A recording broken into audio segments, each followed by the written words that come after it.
So welcome everyone. Thank you for attending tonight's session.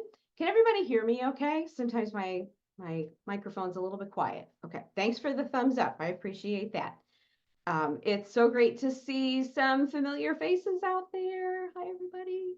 And we'll get started with, for you, a review. If you're entering into student teaching, if you're a practicum student, we're just getting started this term, so we're so happy to have you here. We have adjusted the orientation that we're looking at tonight. So thank you for attending, even though it may feel some of the things are a review, but there are components that have been freshened up for you as well. So thank you for being here. I'm going to introduce some of my teammates that I can see on my screen really quick. I'll ask them to come off mute and just say hello, and then we can kind of keep our meeting moving forward, but we want to honor the people here, of course. So Sean, I'm going to ask you to come off mute first, and then we'll pass it around. All right. Hi, everyone. It's great to see so many of you here and a lot of familiar faces and names. This is a very exciting time for everyone, and we're super happy to have you in practicum and or student teaching. You can see that light at the end of the tunnel, and we are looking forward to working with you. I'm Sean, and I am the Associate Director of Teacher Development, and I support Barb and Alejandra and Leslie with your experience with student teaching and practicum. I'll pass it on to Alejandra. Good evening, everyone. It's so nice to see a lot of familiar faces here. My name is Alejandra, and I am one of the teacher development coaches. So I will pass it on to Leslie. Good evening, everyone. My name is Leslie Delgado, and I am the coordinator for Office of Teacher Development, and I will pass it on over to Barb. Great. So Callie, I can see you. So I'm going to ask you to say hi, and then Maureen after that, and Miss Alice, of course. Hi, everyone. Also really nice to see some familiar faces. I'm Callie Harris, and I'm the manager of Field Experience Operations. And so I work with the Office of Field Experience. Hi, Maureen Cherto Miller. I'm with the Office of Field Experience, and this is my first time placing linked placements, and I'm joining so that I can learn more so I can help you all. Thanks, Maureen.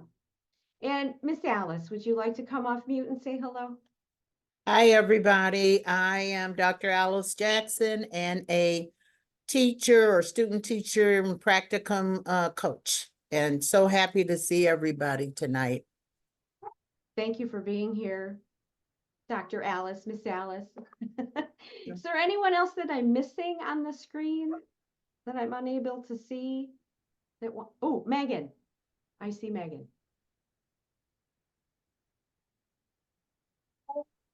Megan McCarthy, one of the field specialists. Good to see everybody. Thanks, Megan. Thanks for saying hi. Anyone else I'm missing? I don't think so. Okay. Okay, beautiful. We're going to get started. So I am looking at the names on my screen, and I can tell that we have a plethora of student teachers in front of us tonight. So that is how we're going to steer this orientation. So again, thank you for being here. Some of this information will feel like it's a review, but I think you're going to see this through a different lens tonight. You know, when you, as a practicum student, saw this information way back when in November, it was brand new, it was fresh, it was new, it's a lot of information. So I think it's helpful to just kind of review that. So we're definitely going to get started. So here we go. So these are the people who should be attending this meeting. So I think, you know, we've got a lot of student teachers here. So we're going to lean our orientation in that way. So what are we going to cover tonight? We're going to talk about how exciting this is. And like Sean said, the finish line is near. We can see the light at the end of the tunnel. But at the same point, what a great opportunity this is to soak up and take this in and have these robust learning experiences so that you can be the best teacher you can be. So our expectation as coaches, as colleagues, right? that you take advantage of all of these moments to take initiative, to jump in, to join in, to take risks, to try things out, because you certainly have a safety net with you in the form of your mentor teacher, and certainly with your teacher, someone like me, like their teacher development coach. So take advantage of everything like this, because you won't, it would be tricky to get another experience like this in your career where you really are surrounded by that support system. So yes, the finish line is in sight, but still take that time to soak it up. Okay, soak it in. So we'll talk a little bit about placement information, start and end dates, your roles and responsibilities, your mentor's roles and responsibilities, little baby bit about coursework. What does takeover kind of look like? What is your week going to look like? Since we're good with the content test, I think we're going to just breeze on by that piece. You already know about your IEIN from before. Who will your coach be? We'll talk about that. And who will answer my questions when they come up? Hopefully some of these things you're already feeling pretty comfortable about. So as we go forward, there is no need to sign in tonight. Zoom is keeping track of everybody that's here and how many minutes you spend. So it's counting how long you're here. So we get a whole report and a spreadsheet of that information after we're done tonight. You will get a copy of this slide deck after the next orientation has been finished.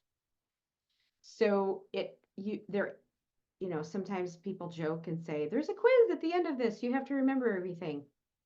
In this case, it's true. There is an exit quiz at the end, and we won't be sharing the deck right away.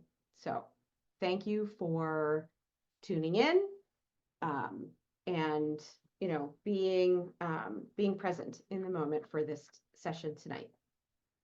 You will get a results of that quiz. And hold on to those, because you will need that evidence to show that you participated in it, that you were an active participant. So for those of you who cannot see the chat feature at the bottom of your screen, you may need to hop off the call and then come back on. For those of you that can see it, we're using the Q&A feature tonight. So you can enter your general questions. We're not going to be responding within the chat box tonight. So if you have a question, you can enter it into that Q&A portion. Sean is monitoring that. Leslie's monitoring that. Alejandra, Callie, our whole staff, our whole team here. So we may reply to you in private. They will share questions with me and the speaker at that moment to be able to answer that. Or we may hold on to it to answer it later, okay? So there's a lot of people that are here tonight to help you, and we're excited to be able to do so. When you get this slide deck, please bookmark it and refer back to it often. So if you need that video release permission slip form, you have a link to be able to get it. If you need to know that classroom activities by week document, like week 1, what am I supposed to do? Week 2, what am I supposed to do? It's all here for you, okay? If you have questions, please ask. We are all here to help you. That's what we do.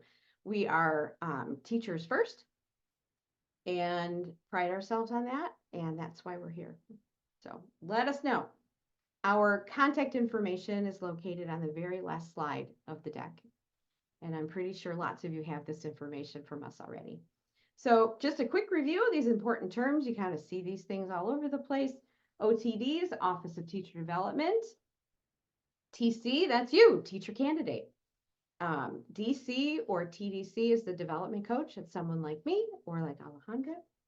The MT is the mentor. The linked placement is Practicum and student teaching put together. UGC is the undergraduate college. So our program is something that we're proud of. We highly prioritize field work so that you can make connections to theory with your practice. You learn best by doing, and that's why you're here. I can't tell you how many times I hear students tell me like, wow, I really thought I understood the theory and then I got to practice it in the classroom. Now I really understand it. That's why we're here. And there's lots of people here to surround you to help you through that or with it. So as you know, this is a total virtual model that we use that affords us a lot of conveniences. You know from experience, some of you, that we can hop on a call with you pretty quickly to be able to help and assist in any way that we can in real time. So this is Sean's absolute favorite slide. So I'm going to have him come off and talk about this. This is his favorite. Definitely my favorite. Thanks, Barb. So one of our focal points as we move into student teaching and prepare ourselves to support students wherever you may be is really that DEI lens of diversity, equity, and inclusion. And we've got a couple of components, three actually, that we incorporate throughout Practicum and student teaching: the culturally responsive teaching and leading standards that came out through Illinois State School Board of Education in May of 2021. And then we also have NLU's dispositions, which I'm going to come back to. And then we have the high leverage practices that are also aligned to CRTL in terms of the type of feedback we provide you with your student videos and the conversations that you have with your coaches. But what I wanted to focus in on today, and which you've been exposed to in Practicum and hopefully before that, are our NLU dispositions. I've noticed in the chat some questions about, do we still need to be here if we attended in the fall? Here's why you do. You are now moving into student teaching. You're going to have different questions. Practicum, sorry, you might not think so right now, but once you start student teaching, you're going to say practicum was easy, because student teaching 5 days a week is very different. And student teaching, when you have 4 weeks of full takeover where you're the lead teacher and now it's the mentor teacher off to the side, you're going to have questions. You're going to have questions about lesson planning. You're going to have questions about time that you should be spending outside of school to prepare. There are lots of questions that you're going to have throughout, and there's lots of questions that we're going to have for you, because really practicum was about getting your feet wet. This is about diving into the deep end. And this is really where teacher identity starts to form for a lot of you during student teaching, and how you incorporate the culturally responsive teaching and leading standards, how you interpret and reflect on the high leverage practices will really help to see what type of lens you form for diversity, equity, and inclusion practices in the classroom. We take student teaching seriously. And as Barb said, yes, you see the light at the end of the tunnel, but there's still a lot of work to get there. This is a time of reflection. It's a time of work. It's a time of sacrifice, and it's a time of really digging deep. So these three lenses will really help you as you're moving forward. Like we always say, teaching is not a job. It is a career, but even more than that, it is a calling. Your preparedness will determine the preparedness of your future students, and we take that seriously. So student teaching, when it comes to assignments, when it comes to being on time in your classrooms, when it comes to your reflections, these things matter. We will be paying attention to them. And so we're happy that you're here. And yes, that's why you are asked to be back here, even if you took it in the fall. But again, the focus here is really, how do we become the most impactful teachers we can be in the classroom? And we believe that through culturally responsive learning, we can do it together. So there, I'm going to get off my soapbox for now, Barb, but thank you. Yeah, absolutely. Thank you, Sean. And I think so many of us go into working in higher ed and teaching in higher ed because we want to be able to help you have an impact on your students. And that's where your lens needs to be. So we thank you for that. for this opportunity to work with you so that you can provide that robust learning experience for those children that will be your kids for years and years and years and years to come. And the impact of that is exponential. It's huge. It's life-changing. And so when you take these moments to dig in, jump into the deep end, immerse yourself, go for it. That's how we make sure children get the experience that they need. That's why we're here. So the benefits of field experience, like I said before, you're connecting real life to theory. You get to observe and work with very qualified teachers. You get to explore the kind of teacher you want to be. It's almost like going shopping, I like to say, where you get to try on, you know, a technique and say, "Ooh, does this fit? How do I look in it? You know, does it look good or not so much? I'm going to put that back." So you get to experiment and figure out who you are, what your identity is, where you belong, and then how to create that sense of belonging for your own children, for your own students. You'll come to learn, hopefully, that things do not go perfectly and that it's okay that things don't go perfectly. It's really okay. Your mentor doesn't expect things to go perfectly. We certainly don't. We know that things won't. And it's a learning process. And that's where that reflection comes in. That's your opportunity there. And so when you make a mistake and you model that for your students, for the children, you show them that it's okay to make a mistake too. So it's not just about you making a mistake, it's about how you're modeling that for the little ones. So you get to try out these teaching strategies in a safe environment, and then you get to do this by yourself. That's cool. All this time, this is what you've been working towards. So soak it up, take it in, you know, get and enjoy it. It's hard work, but it's fun. That's why we're here. So I think, Alejandra, were you going to jump in on this slide? I want to make sure about that. I'm not sure, but I'm happy to jump in, Barb. Great. Yeah, and feel free to add any additional commentary if it's not to the, you know, All as good. much detail. But yeah, so a little bit about your mentor. By now, you should have built a very strong rapport, a relationship with your mentor, which in conversations that I'm having, it seems like most students are. But just some things for you to keep in mind is that you're a welcomed guest in the classroom. So they still have some level of control. You know, you can't, if you want to try, this is a time to experiment, but also just make sure you're checking in. If you want to try something new, to just get their feedback and input. Additionally, mentor teachers, they are very busy people. They're managing their lesson plans, grades, parent communication. So just know that they have a lot on their plate. So just try to, you know, provide some grace if sometimes you feel like they're not getting back to you or, you know, putting you first necessarily. The students always come first. And then the other thing to know is that they have volunteered to sign, they signed up to do this. They didn't have to do it, but they wanted to offer their expertise and they're happy to have you in the classroom. So Barb, did you want to add anything? Yeah, absolutely. I completely agree with everything, Alejandra, for sure.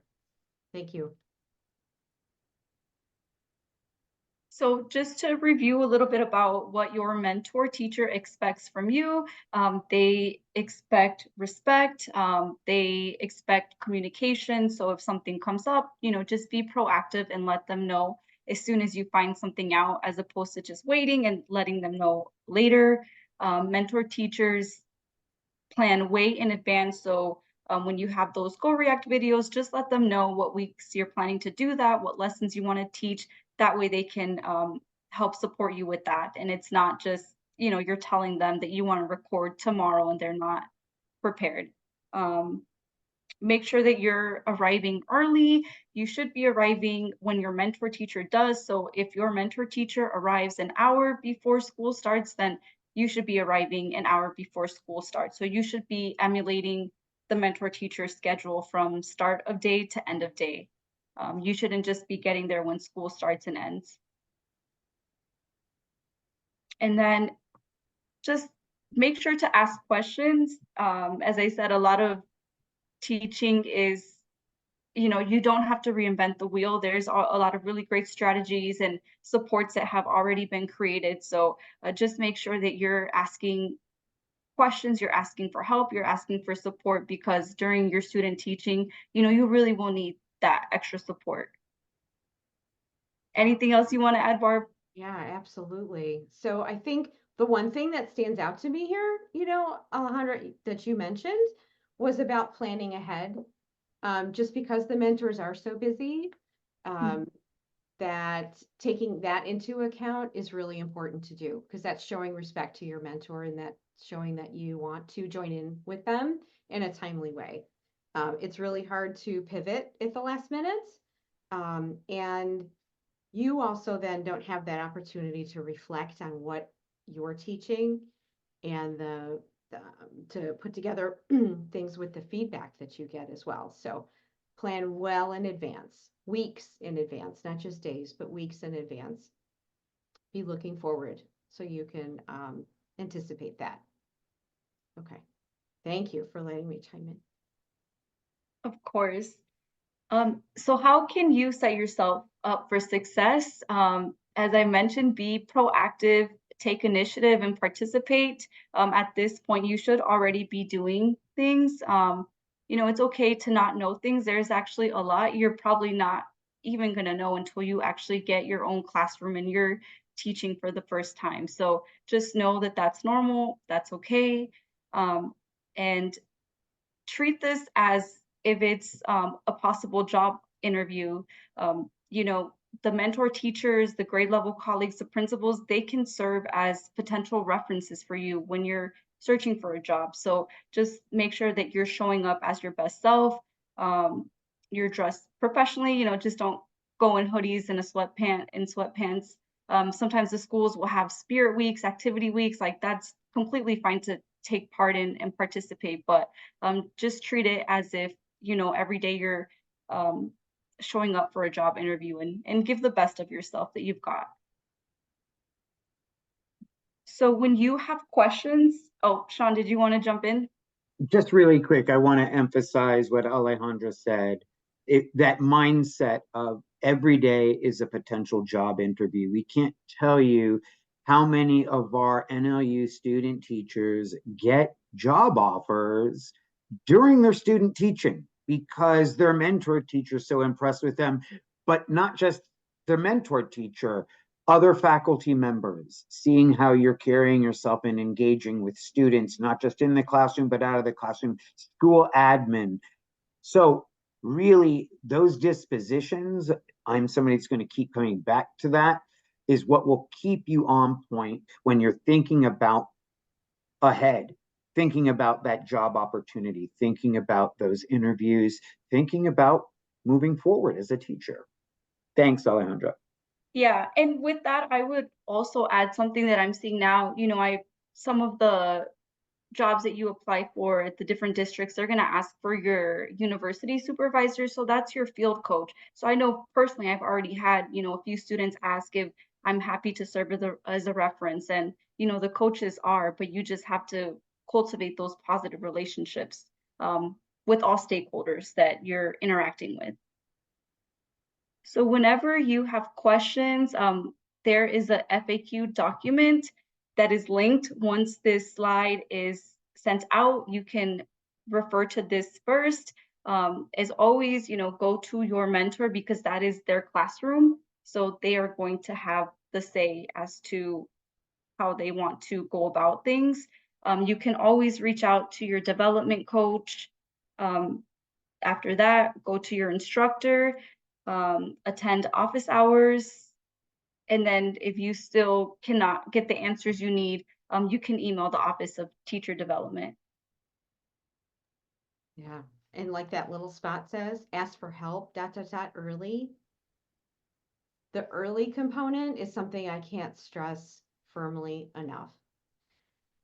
It is the end, we're getting towards the end of practicum now, and now Sean and I and Alejandra and Leslie, we're managing all of these things that are bubbling up at the end of the term, and it's like, oh, if we had known about this in week 2, we could have taken care of it instantly. But now that it's week 8, 9, whatever, it's really hard to fix. Do not wait to reach out. Okay, do not wait to reach out, because the earlier we know, the earlier we can help. So please don't hesitate. We're here, you know, we're in front of our computers much more than we like to admit, right? That's my little phrase there. Perfect. Reach out early. Don't wait.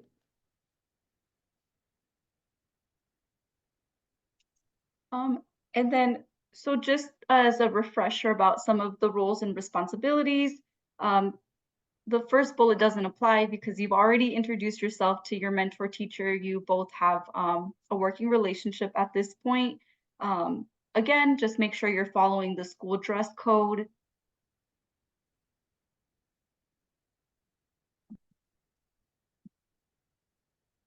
And again, it's reiterated to take initiative, be proactive, as Barb said. If something comes up and you're just unsure, please reach out, because maybe it is a big issue or maybe it's not, but you're not going to know if you don't reach out for help. You know, you should be helping the teacher with routine tasks by now, and you should be aware of the daily routines and structures. And the last bullet, again, ask questions. You have a whole network of support. You have your mentor teacher, you have your coach, you have your instructors. So you're not alone. If you have any questions and just anything you want to discuss, please reach out. Yep. Oh, So yeah. go ahead. Go ahead. I was just going to say, so this is what we share out with the mentor teachers. We have an orientation for them next week. So we just wanted to share with you what we will be talking to the mentors about. We're going to share what their roles are and their responsibilities. So. And some of those bolded items there, Alejandra, I know you're going to talk about, like encourage student agency and independence. So we ask that the mentors figure out ways that make sense for you as in your growing and understanding, to take those next steps in your own development, to really have a moment where you are taking off your student hat and putting on your teacher hat. So you're leading the way. It's a really cool process. Yeah. What else sticks out on that slide, Alejandra? Yeah, just the constant feedback that's going to be crucial. That's what the mentor teacher will be providing the students. Perfect. Thank you. Okay, so we've seen this slide before. This slide talks about how there are 2 courses that happen for both practicum and student teaching. So there's one course where you have your instructor that teaches the discussion board post, that has some lesson planning, some different assignments. Then you have your other course with your coach, like someone like me. So you need to pass both of them in order to complete the experience successfully. So for instance, you cannot get fail in the field and then pass with the instructor in that other course and have everything be okay. It doesn't work like that. You have to pass both. If you do not pass both, you have to take both over again. So you won't have the opportunity to just take one or the other again. You have to redo the whole experience in its entirety. So this happens for practicum and for student teaching. It's the same thing. In the student teaching course, You have to earn at least an 80% in the course in order to pass in both classes. Pretty cool. Okay, so Practicum, I did see one person join in. So Practicum person, you're going to be able to click here on this slide deck when you get it to be able to see your weekly schedule, week 1, week 2, week 3. It gives you an outline of what you need to be able to do. You'll be participating in 20 full days. So like Alejandra said earlier, you're going to arrive when the mentor arrives and leave when the mentor does. So that's not bell to bell. It's not when the students arrive and the students leave. It's when the teacher arrives before school and the teacher leaves after school. You're going to follow the mentors and the site's calendar, not NLU's calendar. So those of you in student teaching now, you're experiencing that kind of where Practicum kind of comes in and student teaching kind of takes over. You're following the site calendar. So many of you will have spring break, let's say the last week of March. Not everyone, not my child care center people. But the school district people will have a spring break the last week of March. So that is when you take your spring break. Traditionally, NLU has a 2-week break in between winter term and spring term, but that is no longer in effect for you because you are attending your site and you're having your site experience when school is in session. So if there are children at your site and your site is open, you are to be at your site unless there's something unexpected that happens. These 20 days are spread out evenly across the whole term, not chunked in one area or another. So typically it's 2 days a week for 10 weeks, and that's how that adds up.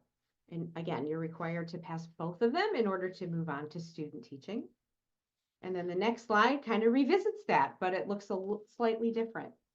So when you get this deck, you can click on this link here for that weekly schedule. People that are starting student teaching, you should have access to this document already. This is something that you've seen before. But just as a reminder, you'll be completing 50 full continuous days of experience. You really need that much time in order to get into the routine, to be able to fully immerse yourself in the student teaching experience. So again, you're arriving when the mentor does, you're leaving when the mentor does, you're not coming bell to bell, only coming bell to bell, or when children arrive and children go home. Because this is the real, student teaching is designed to give you experience in real life teaching. And this is real life teaching. When mentors arrive an hour before school or 30 minutes before school or whatever it is, and then however long afterwards they stay, that's the life of a teacher. So that's what student teaching is all about. You will have to take over for 4 weeks, which is so exciting. And again, you're going to follow the mentor's calendar and the site's calendar, not the NLU academic calendar. So like I said before, many of you may have a week off at the last week of March. That's your spring break. Hooray, that's wonderful. So that's when you're able to take off. Sean, did you want to chime in on any of that? Yeah, thanks, Barb, because I know that there's some questions in the chat already about changing dates and moving things back. And I can't emphasize this enough.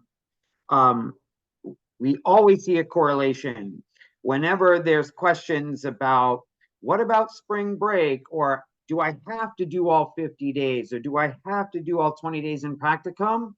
Those are the students typically that have the most difficult time in practicum and student teaching because your emphasis is on the wrong thing. This is not something to get over and to get through. This is something to be in and experience in the moment.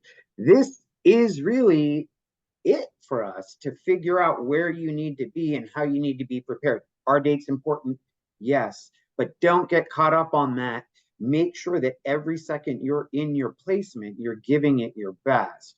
That said, student teaching in the spring is tricky. The 50 days are the requirement with NLU, right? And the thing is, though, if you get to the end of the school year and it's the last day of school at your placement, you can run out of time. So really be careful with those days. We know it's tough. We know it's 50 straight days. We know it's 4 weeks of leading student teaching. We know it's a bummer that you don't get NLU spring break. There is a lot of sacrifices that you're making, and we understand that. It's not easy being a teacher. It's not easy being a student teacher, but we know that you can do it because we've seen so many of our NLU students do it, and they do amazing jobs.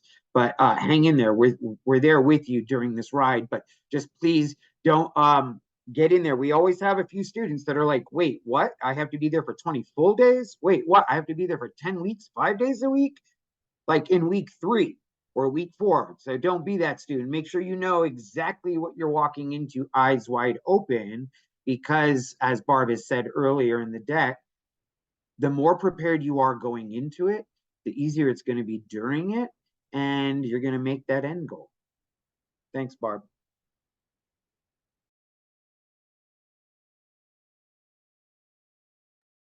Here's our spot for questions. Were there any that popped up in the Q&A portion that we're going to talk about now? Yeah, Barb, there's one that I keep seeing in the chat for many students, if I could just bring that to light. Sure. A lot of students are asking about the student teaching course shell. They're saying they already started student teaching, or they're starting next week. So they just want some clarity on the assignments and when does that shell open? Sure, absolutely. So I'm so happy to say we have some slides later on. I promise we're going to get there. I promise we're going to answer those questions for you. Super duper teacher promise. That's like the biggest promise I can make. Okay. Okay. Thanks, Barb. Yeah, you're welcome. Is there anything else floating around out there?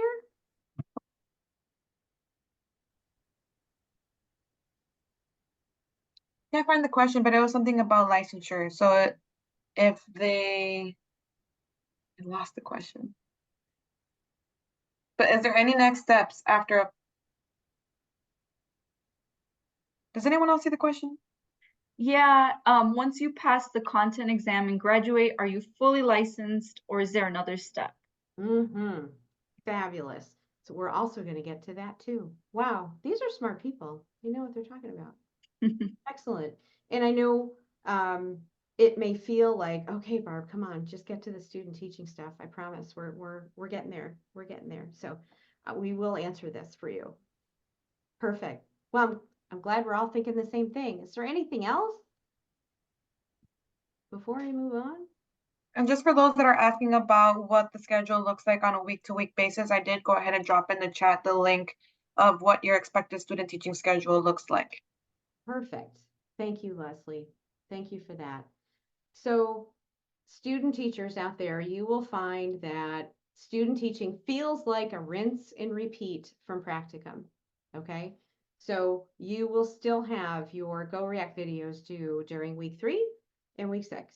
Then you will have a week where your coach has that time to leave you feedback. And that's when your mentor will reply or give feedback on those week 4 and week 8 forms. Then you'll have a moment to reply in Go React or meet with your coach to be able to talk over the feedback in Go React. And then we'll carry on forward. So you will find that this will feel familiar to you because you'll feel like you already went through it. Now you're just there at school every day. So the routine in that sense will feel different, but the actual course itself will feel very familiar. You'll still submit your timesheets once a week and submit that screenshot to D2L. You will upload your lesson plan that goes along with your Go React video. All of those things are the same.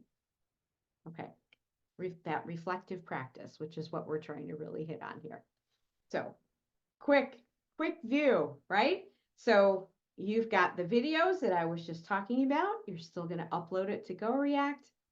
Please know that your teacher development coach will be sending you a brand new link for the Spring Go React folder. So remember, every term, you need a new folder to upload your videos to. So just like when you were in Math Methods, you had one folder there. You have Practicum, you have another folder there. Now you're going to have Student Teaching, you'll have another folder there. So that is getting designed right now. So you will be getting that link in, let's say, next week or the week after.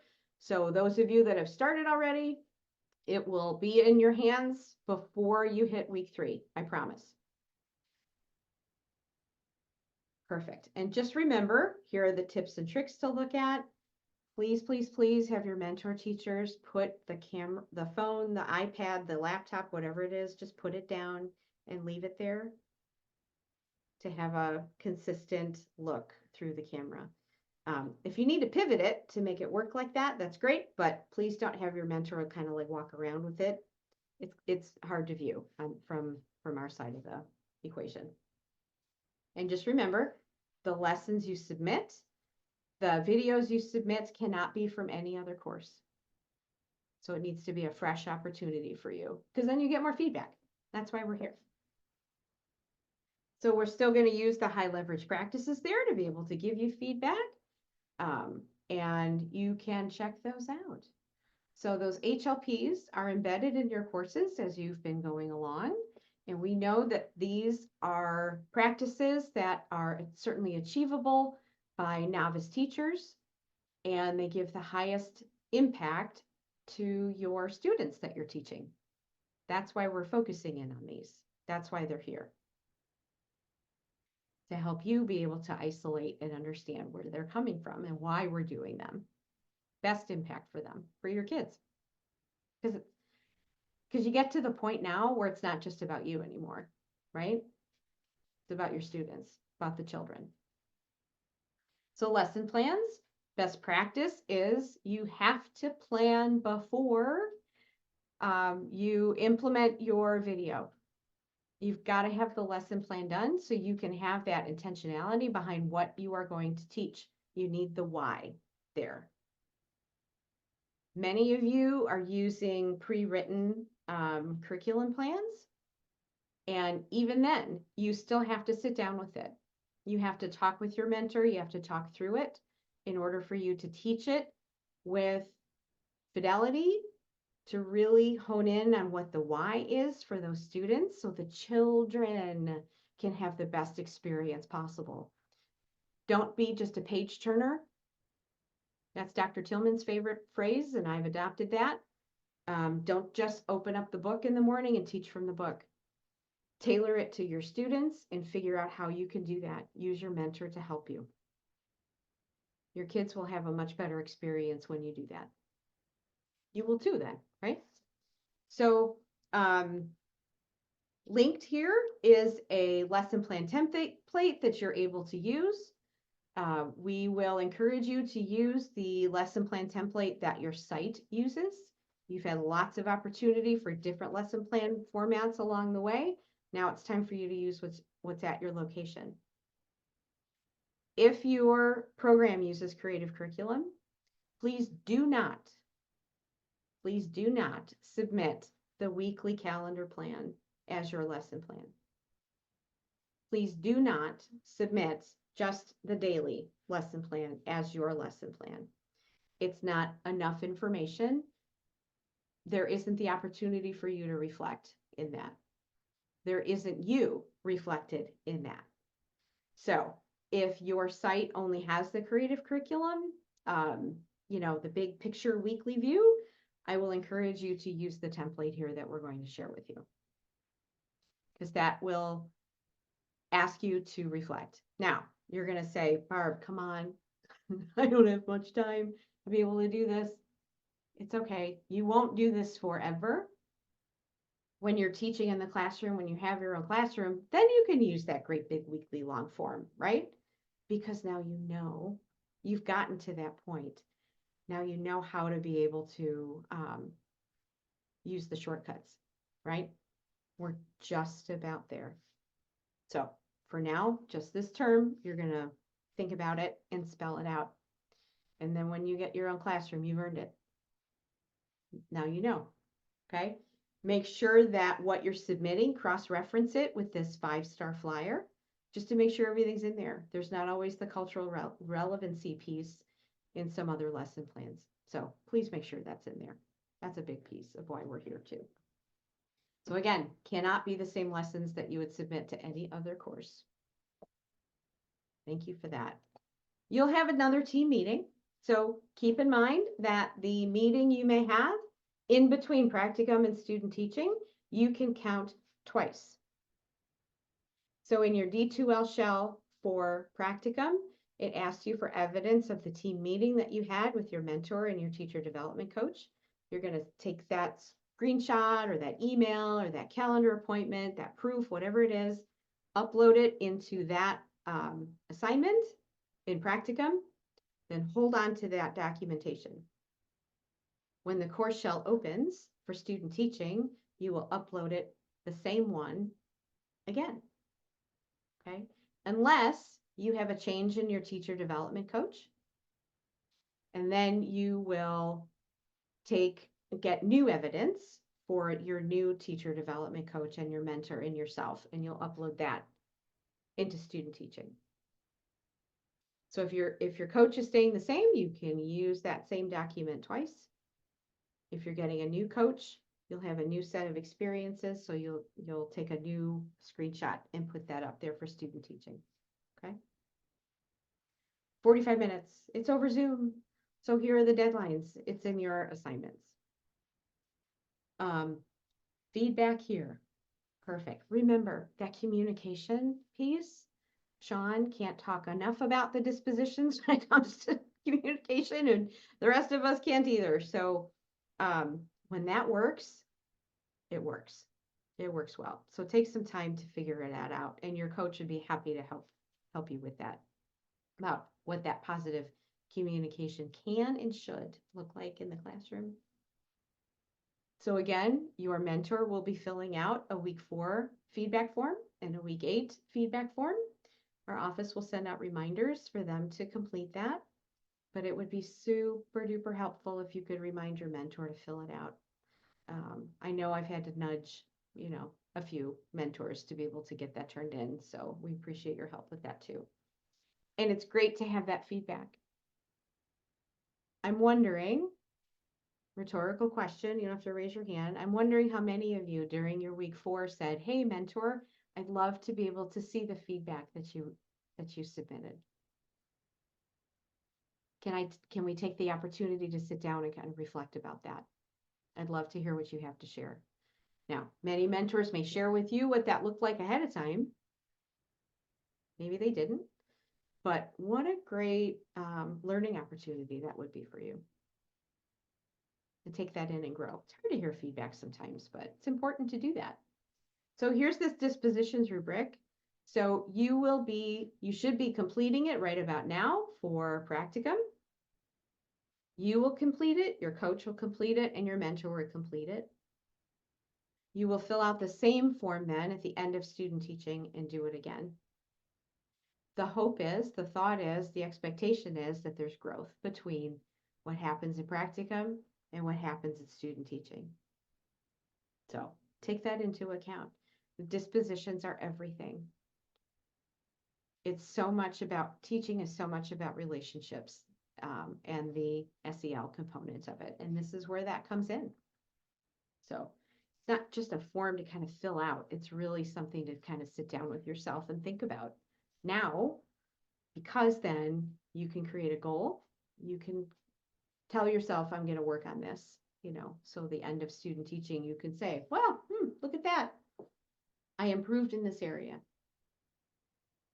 That's what we ask.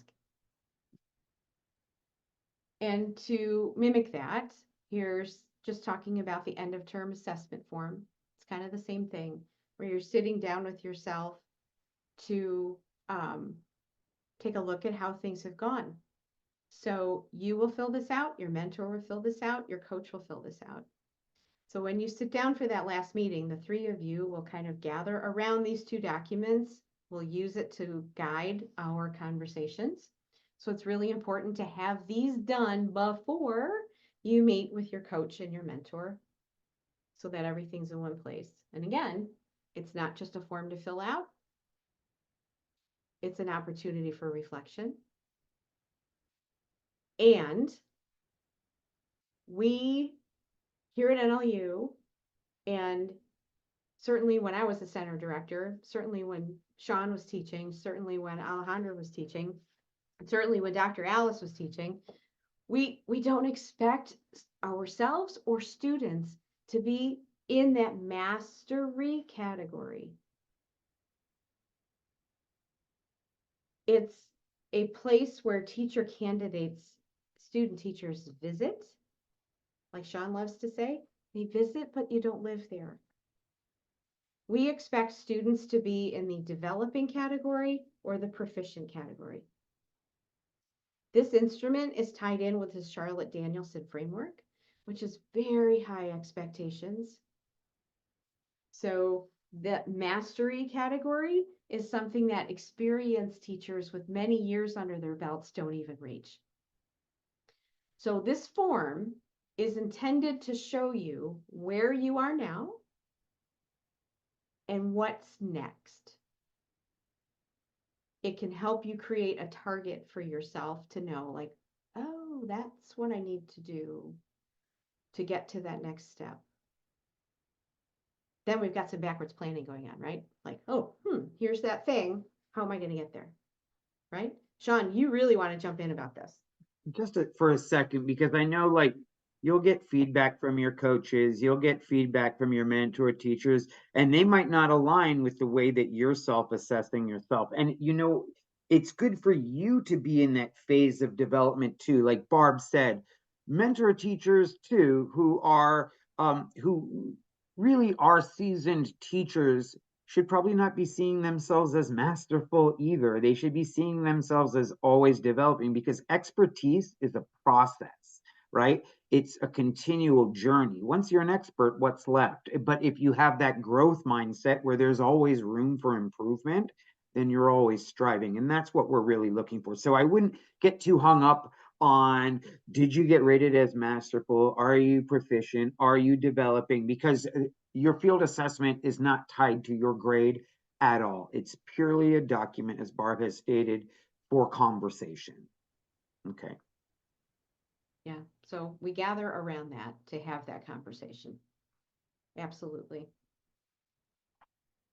So hopefully that in itself will take some of the stress away from that document. You know, like if you know that your grade isn't tied into this, you don't feel like you have to mark yourself down as mastery for everything. You can really take some time and think about it and know what's next. Because it's okay. It's okay. All right. Additional reminders. Don't forget, you're turning in your timesheets once a week to Sonia. Got to approve them by your mentor. Sonia thinks in one or the other, days or hours. For student teaching and practicum, we only care about the number of days. As long as you're arriving when the mentor does and you're leaving when the mentor does. Okay, so don't forget that you need to pass all of your methods courses in order to enter into student teaching. So even if you're rocking it in practicum and you get a failing grade in a methods course, you won't be able to continue. So don't let your methods courses kind of go off to the side. Don't forget about those. Your video release forms, you have signed those at the beginning of the term. If you have any new students that have joined your class since you filled those forms out back in January, please revisit those permission slips. You may have a new child or two. Please do the research and find out if their families have given video or media release permissions for them, okay? And then here's something to be excited about. So you're going to complete your degree application no later than April 15th. I cannot say this more strongly enough. You have to complete this by April 15th in order to walk across the stage in June. If you do not complete this form, you more than likely, maybe, hopefully, will be able to get your degree awarded to you. You will not be permitted to walk across the stage at the graduation ceremony. Because remember, they're two different things, right? Like, you can always walk across the stage, but to get that degree listed on your transcript is a whole different thing. So do not be late. I had 2 or 3 students last spring that completed the form on April 17th. They were able to get their degree conferred. They could not walk at graduation. So a lot of times NLU is very forgiving when it comes to deadlines. They are not forgiving with this. Do not let this date go by if you want to walk across the stage at graduation. Can't say that enough. Okay, any questions popping up at this point?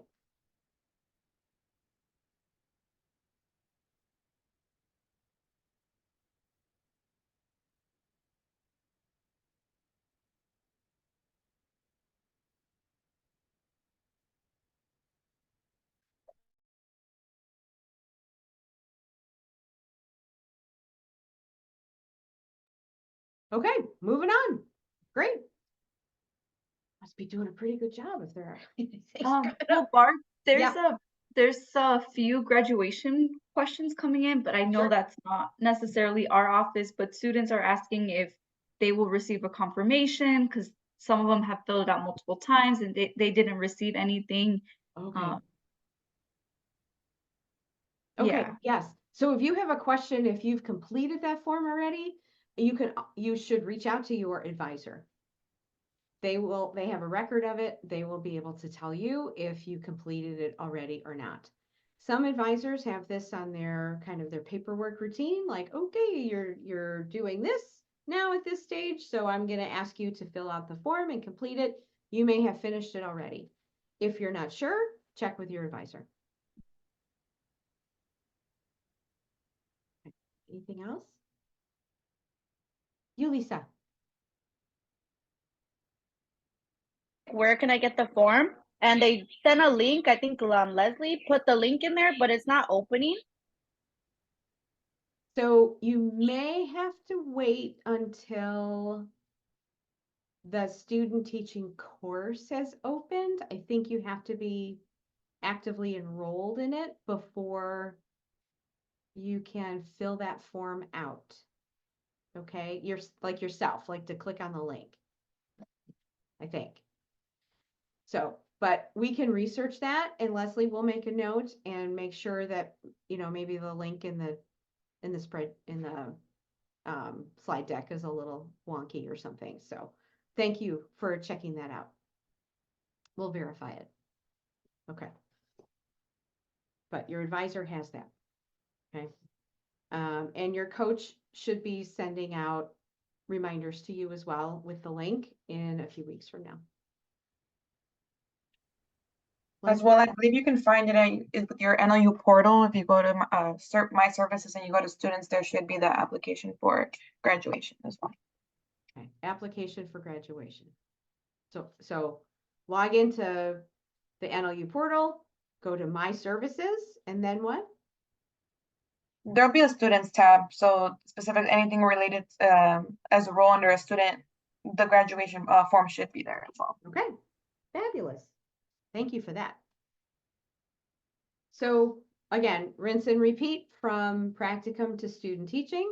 These are your mentor's responsibilities. This should look familiar to you. They will be giving you daily ongoing support. They'll be approving your timesheets in Sonia, having those team meetings, like right now in between practicum and student teaching, and then again at the end of student teaching experience, and offering you that feedback in an official, documented way in that sense. Just so you know what we share, some of the things that we share with your mentors, here's a link to the weekly list that they have, plus the frequently asked questions that mentors always ask. Here's information for your mentor on how to be able to access those timesheets and how to be able to approve them. We do ask as student teachers that you enter your time into the timesheets daily, just so you don't get too far behind. Also for mentors, as you know, that Alejandra said earlier, mentors volunteer to provide this opportunity and these experiences for you. The way NLU can say thank you is in a couple different ways. So mentors of Practicum students are awarded 12 professional development hours at the end of Practicum after the term is over. And then those mentors for you student teachers, they get 30 professional development hours to count towards the renewal of their licensure. And they also get a voucher for 2 free credit hours here at NLU, which is pretty cool. And then we also let them know about the Knowledge Cafe. The next one's March 19th. Awesome, by Dr. Thera Tillman. I hope everybody comes because Thera's amazing. She's awesome. Hope to see you all there on that night. Leslie, you wanted to talk through this really quick, just as a reminder? Yeah, sure thing. As a reminder, in the Sonia homepage, when you log in, there are a couple of resources that are hyperlinked if you scroll down to at the bottom of the homepage. One of those being that video media release form. If you ever need access to it, that's the perfect place to go and find it. Any help with knowing how to fill out your timesheets, the instructions are, video instructions are hyperlinked as well. Knowing who your field placement specialist is also located on that page. And as for students who find themselves needing help with accessing a form that they need to fill out, help with a timesheet submission, whether that's changing the time or editing a comment, whatever the case is, or if you're seeing that your mentor teacher is having trouble approving your hours, the best place to receive real-time help is our office hours. We host office hours twice a week, once on Monday and then twice on Thursdays. We have different time slots, whatever works. Feel free to stop by. You do not have to be there for the full hour, whether that's 5, 15 minutes, whatever the case is. We're there to help you with real-time help. You can also request help through an email, but depending on the time of the term, our inboxes can get quite what's the word? Filled. And so if you're looking like, you know what, I need help right now, please stop by our office hours and you'll be able to receive that real-time help. Awesome, thank you. And Leslie can do it super quick. She's real fast with that. Love the office hours, so quick. So many of you know about this information already. Here's a review you can look at in your free time, right? Haha, free time, about accessing your IEIN and your Ellis account FAQs with your licensure. So let's talk about your licensure questions that people had earlier. If you haven't received it already, you will soon receive an email from Mindy Fial11, who is the licensure agent here at NLU. Mindy is responsible for entitling you for the license. So here's the timeline for if you're doing student teaching in spring. The term officially ends the 3rd week of June, which is like June 22nd, 24th, something like that. So the term ends. You will have already completed the degree application form before April 15th. There's another form that Mindy will contact you about that you'll fill out. The licensure application forms. That's not really the name of it. I can't remember. Don't quote me on that, but she will send you a form to fill out. Please remember, Mindy only uses your NLU email. She will never send anything to you at your personal account. It was always your student account. Your student account stays open even after graduation. It stays open for like 6 months or a year or something like that. So it's a while, okay? So here comes the end of the term. Hooray. Instructors have 2 weeks to turn in grades. Then once grades are finalized and turn in, NLU does an audit, let's say, to make sure, okay, the student has all of these courses that they needed to take to fulfill the degree. Your degree is conferred. So then that happens. Then Mindy, Fiala 11, is able to go in to ISB and the Ellis accounts and entitle you for your teaching license and any endorsements that you have. Once all of that happens, all of these things are happening behind the scenes and you don't even know it, okay? Once Mindy has entitled you for the license, she will email you and say, hooray, it's time for you to go into your Ellis account and register your teaching license. So that will typically be the first week of July. July 1st, 2nd, 3rd, obviously not July 4th. It could be July 5th. Sometimes a holiday gets in the way a little bit, but it's right about then that Mindy will send you that email to say, log into your Ellis account, register your license. There is a registration fee that you will pay the state of Illinois to register your license. You will register it for 5 years. So it's a $50 fee because you register it for 5 years at a time and it's $10 a year. So $10 times 5 is $50. Once you pay that fee, click the button, your license is instantly awarded. There is no 4 to 6 weeks waiting kind of thing. All of that stuff has been done ahead of time. So you will not get anything in the mail for your license. You won't get like a certificate or something like that. It's all just online. Okay. So if your jobs, future job positions are asking like, hey, when can we expect this?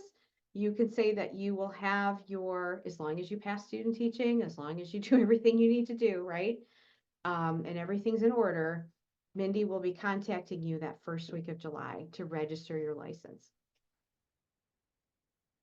A lot of information, a lot of things are happening behind the scenes. Mindy will send you an email with all of this information outlined for you. So you don't have to remember it all, but just know that there are systems in place that are ready to go.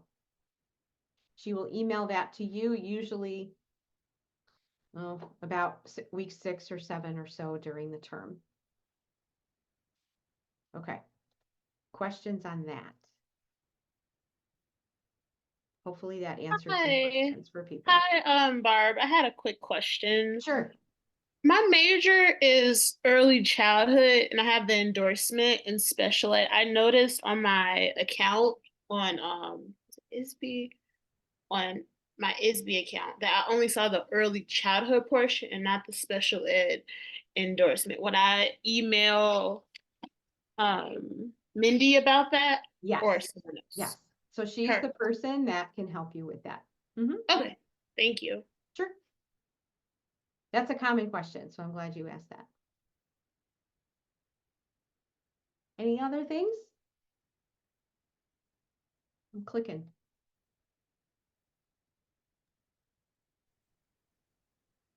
Barb, Yeah. I also have a question regarding that. For if we are have the endorsement, do we have to have the LBS 1 test taken and passed before July? Or if we don't, do we have to go and do something special with ISB to register that? Yeah, great question. So my assumption is, Rebecca, tell me if I'm wrong. My assumption is that you'll graduate, you'll get your degree, you'll have your ELE or ECE licensure, right? And then you're going for your LBS 1 endorsement. So Mindy, in the beginning, will be able to entitle you for that original teaching license. And as soon as you're ready, as soon as you've passed the LBS 1 test, as long as you share the test results with NLU when you sign up to take that licensure exam, NLU will get those results. So we know Mindy collects. She's the person that gathers those score reports there. So we will get that information. It is I would advise you to reach out to Mindy when you do pass to let her know, to say, hey, Mindy, it's me. You know, you've already entitled me for my original teaching license. Now I've passed the test. I'm eligible for the endorsement. Can you please go into please go into Ellis and entitle me for the next component Okay, if you don't pass Yep. by then. okay.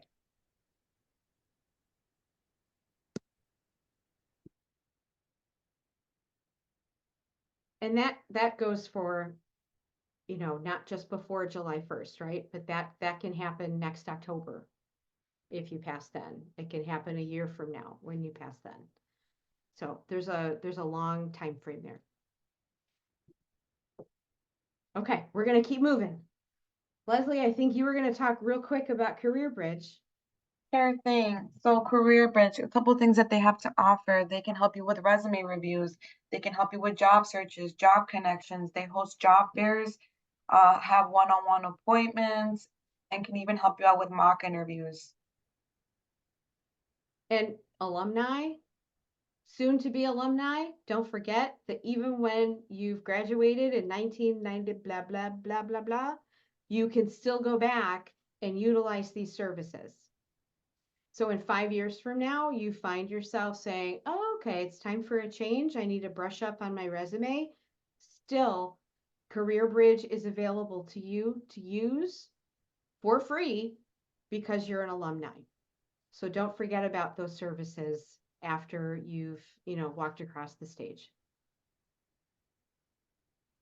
And so one important thing to remember is that you can use your student teaching experience as a form of professional or directly related experience in your resume. And you can list it as professional development. Things you can know are specific skill sets that you acquired, specific subject knowledge that you may have, or anything in relation to the field as well. So if you need help, reach out to your specific person. Yes. And you're wondering, well, who do I contact? If you're looking for Chicago or online, you can contact Marissa Dordry. And if not, if you're in the Wheeling campus, then you can contact SEPTOP, and their emails are listed on the slide deck as well. They're very helpful and very responsive. I love Marissa and all of them. Okay. So any questions on this part? Are we still good? Anything else kind of popping up, bubbling up?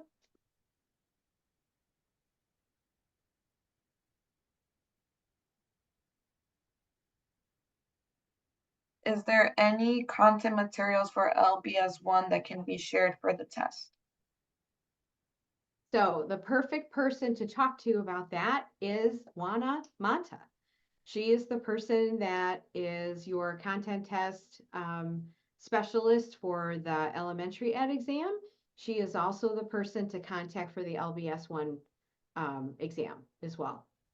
So Who is the person you said? Juana Manta is her name. Her contact information, I think, is embedded in the deck somewhere when we share it. Barb, I'm Yes. sorry, but it's actually not Juana. It's the person that's in charge of early childhood. So I it's reached Cara. out to and I only know this because I reached out to Juana last week, and she referred me to the Cara. person, and I forgot her name, but the Cara. person in charge of early childhood, and they are working on getting some more material together to put a slide deck together like they did for the content exams. They don't have it yet, but they're working on it. Okay. However, everybody, if you go on your Google Sites that we had to create for our special ed classes, there is an LBS1 resource link, and that does have some practice questions for the LBS1. And on ISB, there is, if you look up that site, they also offer some practice questions. Thank you so much for that information. Thank you. So it's Cara Ruzilla, who Yes, is your that's it. person to be able to contact for the LBS1. That is great to know. I will remember that. I appreciate that. See, we all make mistakes, right? Can model that for kids and everyone else. Perfect. Okay. Any other questions bubbling up right now?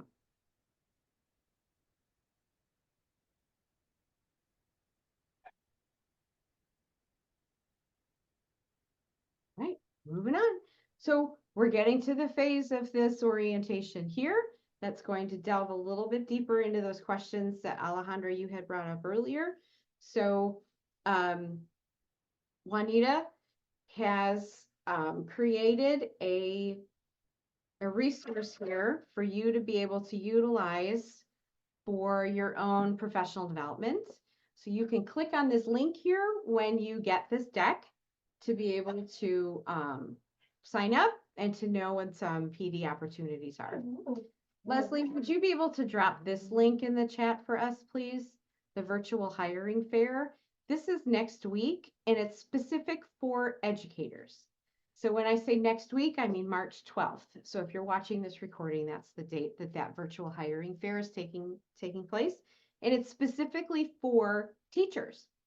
So please don't worry that you haven't even finished student teaching yet. That is quite all right. You can tell them your expected graduation date is June of 2024. And the HR people understand what that means. They know that you will be eligible to teach as long as everything goes right. For certainly for the fall and maybe even for summer school. So take advantage of this opportunity because it's created just for you. It's wonderfully a wonderful opportunity for practicum students and student teachers. Please take advantage of it. So we're getting to some common questions here at the end. Will I have the same teacher development coach and instructor for both practicum and student teaching? The answer is maybe. Okay, maybe. So you may be switching to a new coach. Your new coach, if you have a new coach, will reach out to you and make introductions. You will be able to see who your coach is and your instructor is when that course shell opens, or certainly in EAB.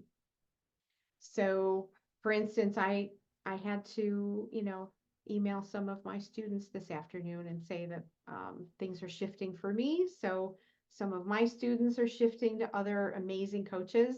Alejandra, the same thing's happening for you with some of your students. Please know that Alejandra and I are still always available to you. I'm still your marigold. I know some of you know what that means. And we'll be checking in along the way.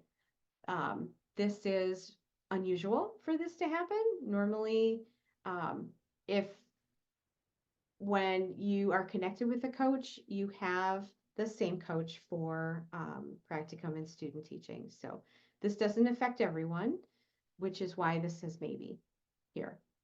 So you will have that information very, very soon.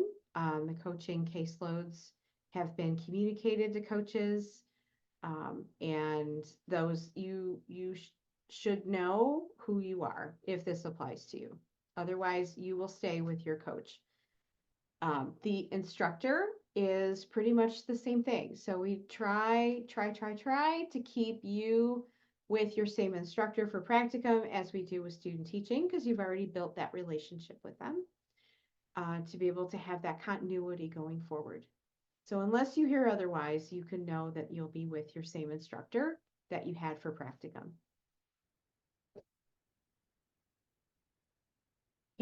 Another common question, can I start entering my timesheets for student teaching attendance under the student teaching placement group in Sonia, even if the course isn't open yet? Like Barb, I'm still entering stuff into, the practicum isn't quite over yet technically, but now I'm in student teaching because the dates are like this. They've overlapped what's happening. So this happens every year. It may be unfamiliar to you, but this is something that we expect, and we do this every year. Okay, so I just want to help your stomach feel a little bit better about that. So yes, even if the course shell isn't available to you in D2L yet, you still have access to the student teaching placement group in Sonia. So you're going to, if you're in student teaching right now, you will enter your timesheets just like you've always done, but now you're just going to select where to put them. You know, it'll be different because it'll be in your student teaching placement group rather than Practicum. Hopefully that makes sense. So when that 470A course opens, because you have your online course in D2L, just like you did for Practicum. Practicum number is 420. Student teaching number is 470. When the 470 course opens, you'll just have to submit screenshots of your timesheets. But your timesheets will be up there and it'll be real easy. Just take a timesheet and you'll upload it. Okay? You'll have access to those courses soon, long before the spring term officially begins April 8th. I don't want to say exactly when they'll be open, but you're going to have them pretty soon. Okay, like I said, the coaches have their caseloads for spring already. More than likely, they'll be open in a week or two from now. So, in the meantime, keep doing what you've been doing. Okay, which is on the next slide. Oh, maybe I'll go back. We'll get there. I'm gonna go forward twice, I think. I started student teaching this week. How do I know what exactly I'm supposed to do? Because 470 A and B courses haven't opened in D2L and 420 A and B are not completely finalized yet. Barb, what's happening? Help me with this. Not to worry. Do what you've been doing. Okay? Continue like you have. Attend your site, enter your timesheets, build routines and relationships, take initiative, do that active teaching, etc. Keep building, building, building. Okay. In your meetings, you will talk about what your takeover process will look like. Because remember, when you begin student teaching, you're not just immediately thrown in the deep end. You already have your feet wet and now you're walking towards the deep end at this point. So you're going to, week one, you're going to get accustomed to that routine and being there 5 days a week. It is a difference. It feels very different going from 2 days to 5 days, because the awesome part is now you don't have to say to a child, oh, I don't know what happened yesterday. I wasn't here. Let me ask the mentor and find out. Now you'll know. It's awesome. You're going to have that routine. You're going to get into a rhythm. It's going to feel really, really good. So, but you're not taking over everything in the beginning. You're going to start with your favorite subject area, your favorite time of day. Start there and build and build and build. This document here, which is something you already know, Leslie shared it in the chat with you tonight, walks you through that document. So follow that. Okay. If we need to fill in the blanks with the course, as soon as it opens, you're not going to be penalized. It's not going to be considered late at that point. So once that course does open, you'll have a window of time to catch up and get all that stuff done. And then moving forward, we're going to keep true to those due dates. But in the beginning, you'll have a little leeway. Okay. Ask your coach for help because we're here with that. Remember, you completed your My Calendar assignment before. So reshare that with your coach and with your mentor, so everybody's on the same page with what those dates are and what that looks like. And then we can all be, everyone's headed in the same direction. I'm going to back up now. I should order these slides a little bit differently. So I know I have a Go React video or a lesson submission due in week 3. This is technically my week 1 already. Barb, I'm nervous. What do I do? Please don't worry. Okay. You will have access to that new Go React folder. We talked about this, a little while ago. Very soon, remember, every term you have a new folder. So even if the course isn't quite open yet, you still will have access to that Go React folder. you could still upload that video. You know when your week 3 is. So you're going to take that initiative to and be responsible for your own calendar in that sense, because that's what professional teachers do, right? It's up to you to figure that out. Your coach will send you that new link. Sean, did you want to jump in here with due dates a little bit? I think it's just we stated it a little bit earlier, but yeah, it's just really important that you recognize that with the D2L, especially through student teaching, but both practicum and student teaching, those assignments are treated like any other assignments in any of your courses. If you miss an assignment, you get a 0. If you are going to be late with an assignment, you should be informing your field coach that you're going to be late with an assignment. You should always have a plan. You obviously can work things out. Things happen, things come up. Student teaching has a lot of challenges. Work it out. Communicate. We can't say that enough. Communicate with your mentor teacher, communicate with your instructor, communicate with your field coach to get your assignments in, even if they're late. But missing assignments can trip you up, because if you don't pass practicum, you don't go on to student teaching. And if you don't pass student teaching, you don't go on to graduate. It's that simple. Take it seriously. Don't get caught up and think, oh, I'm just going to get it in. I'm just going to get it in. They're going to treat it just like a class. If you're late and you don't give a reason why, it's going to be hard to get that extension. So be planned out. We've talked about that ahead of time, because don't forget, you're doing full takeover and you got to get these assignments in. We know how difficult that is. So definitely communicate. Your field coaches are your cheerleaders on so many levels. So are your mentor teachers. Everybody, all of us in the Office of Teacher Development, want to see you succeed. And we know it's a challenge. We do. So reach out to us, lean on us, but do it before rather than after, so you're helping yourself out too. So dates, deadlines, keep that calendar, whatever you use, that Google Calendar, Microsoft Word calendar, whatever you use, make sure you use it daily, and just let your coaches and mentor teachers know if you need additional support. Thanks for that. Yeah. There are some students that,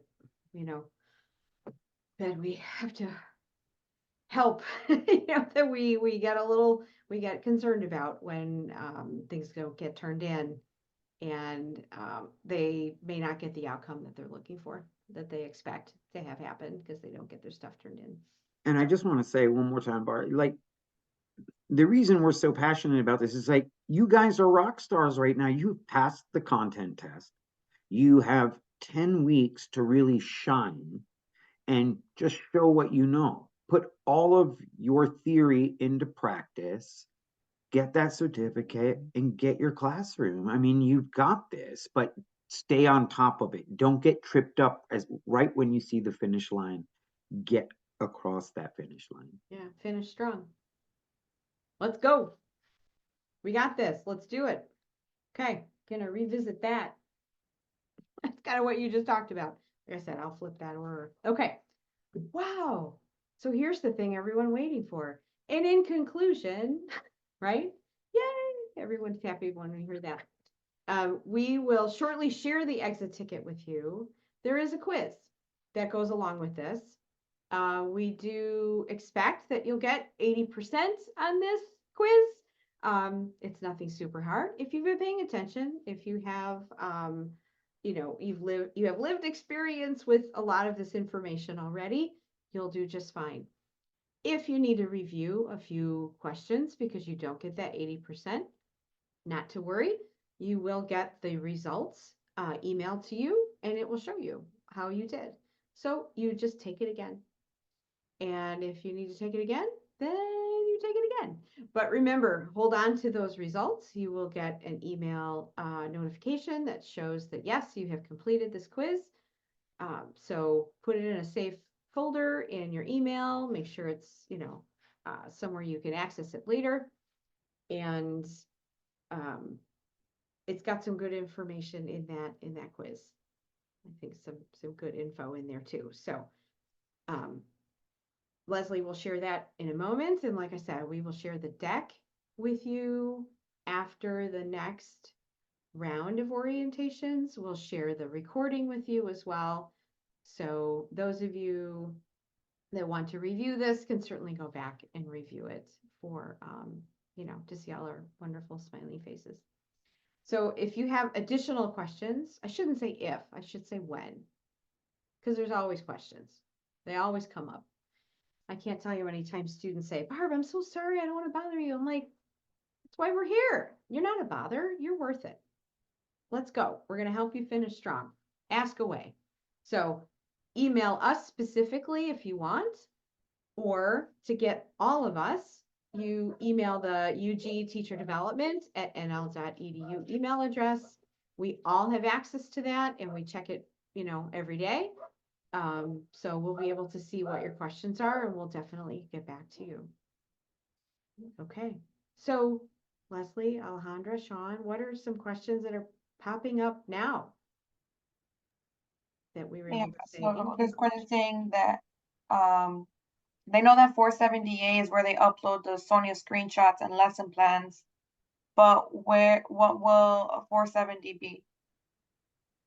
The course, what's in there? Yes, absolutely. So the 470B course is designed for you to be student facing, meaning that course wants you to focus on what's happening in your classroom.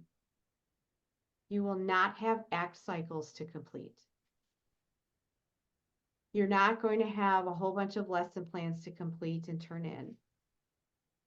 Okay, so because we want you to be immersed and ready and putting all of your efforts into preparing for the children that are in that classroom. So for your 470B course, you will have some discussion board questions to answer once a week with your peers. You will have an e-portfolio to create. So an e-portfolio serves a couple functions. It's really creating a Google site for yourself. Okay, so it serves two purposes. One is a reflective tool where you can look and say, oh my gosh, I've learned so much. I've met this goal and this goal and this goal. And after talking with my coach, here are the next goals that I have after I graduate when I teach and I have my own classroom. Here's what I want to explore. It's a combination of putting all of that together.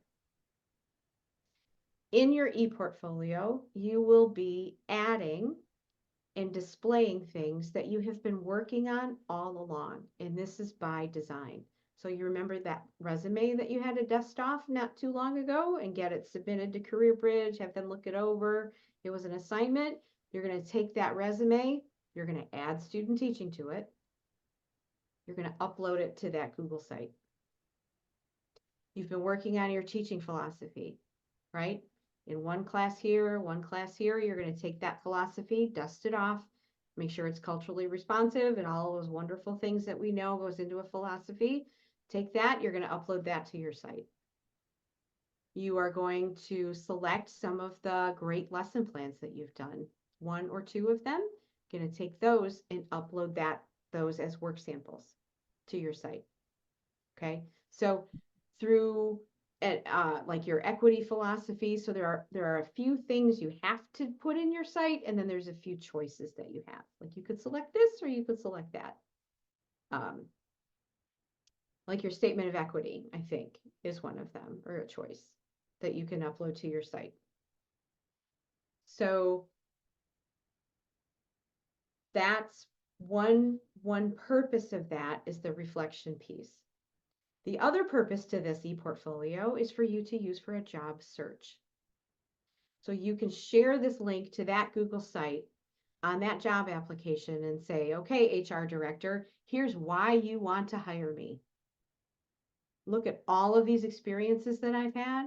Look at all of this wonderful work that I've done.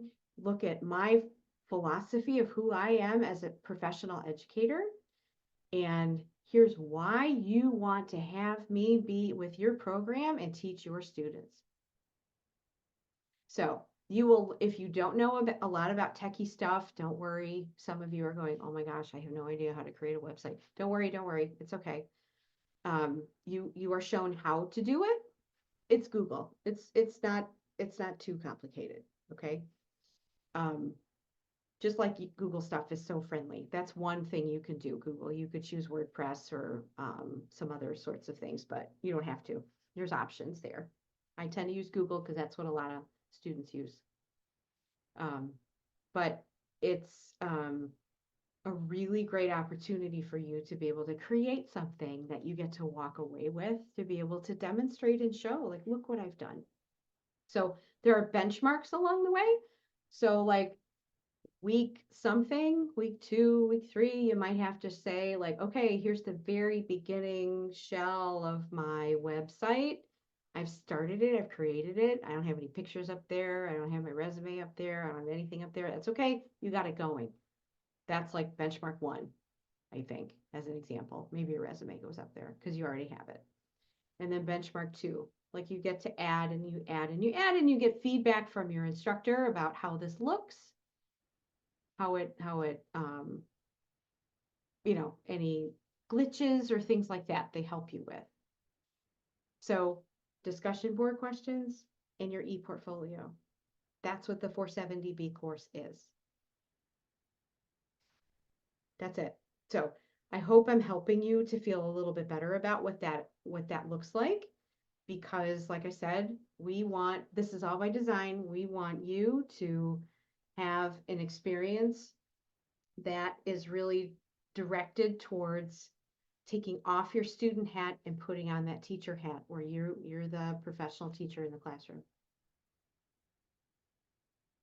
Okay. Does that help? I hope.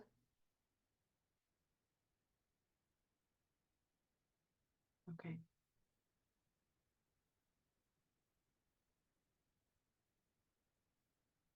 I wonder if there's other questions.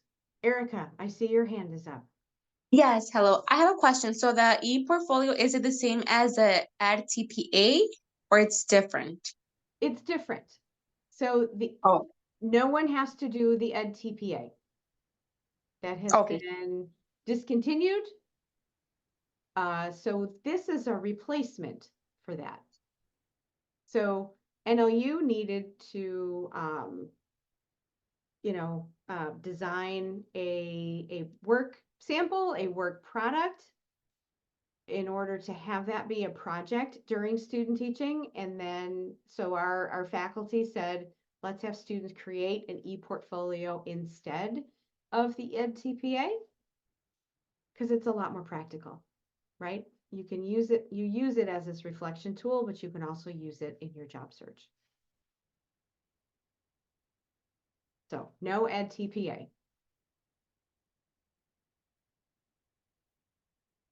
I have a question. Sure. So I know that jobs are opening now, and I was told by my mentor that we do need references. So I would kind of want to know, like, how many references should I start asking for them now? Is there anything on my part to tell them to send it to, like, a CPS email, like the CPS Talent, or somewhere specifically? Just kind of like, when should I start asking for references, and what should I do on my end?